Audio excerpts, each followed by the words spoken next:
you as an individual and a viewer for joining us, even though it could be, you know, catching sun and drinking margaritas or whatever. I really thank you.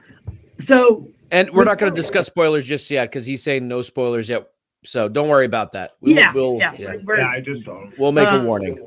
With Mortal Kombat, it was funny because, again, and you can see it in the pre-show whereas I'm not really like, I'm asking questions, like I really don't know the background, I don't know maybe who the characters are, but I also didn't go into it thinking it was going to be anything it wasn't. So I actually enjoyed this more than I did Godzilla. I did too. I had a great time watching this movie. I was talking to myself the whole time, and I was like, finish him! And like, just, you know, it was corny. It was so corny. But it was Mortal Kombat, and they were saying the F word. It was corny done well, as opposed to corny in the 90s. And I'll give them this: the choreographed fights were done well. Say what you want about the plot, or maybe this character wasn't done the correct way, or the way that you thought it would be done. But the choreographed fights were the hand-to-hand and the camera angles. They all seemed clean. The editing did have a couple blips, I noticed, especially with Sonya. The way there's a couple times when she's speaking and it doesn't match up exactly. Okay. So, you know, I caught those things, but those are things that people that enjoy film catch. I give this a 7.3 out of 10. So it's funny because, again, I'm the one who doesn't play video games, yet I enjoyed it the most. Which is the same thing with World of Warcraft and Assassin's Creed.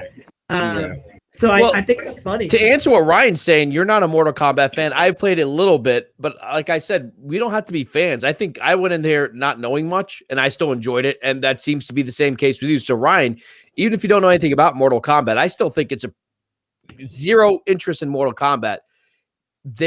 It's pretty easy to understand. The story's pretty easy to follow, I think. What would you guys say? Yeah.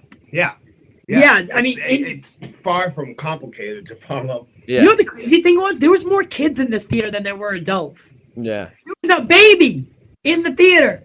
Justice, was there a baby in the movie? There was a baby in the theater, a legitimate baby. You know what's funny? That this isn't a spoiler because it's online. The opening scene when you hear Scorpion hears the baby crying, I was like, oh, there goes that damn baby. There goes that damn baby. I knew he shouldn't have been here. That's why I moved. But like in terms of look, if you're like 12, 13 years old, if your parents take you, whatever, because there's no like adult content in any it's violent and there's language, but there's no like sexual content. But that's language you hear if you turn on Comedy Central after 11 p.m. Right. That's nothing crazy. There were a couple scenes, a couple deaths, you know, the real finisher deaths. That maybe got a little bloody, but overall, I think I would if I had a 13-year-old son. Yeah, I'd take him. And there's no vulgarity of any kind, like any sexual vulgarity. It's pretty. I don't see where that came from at all. Hard R is a force.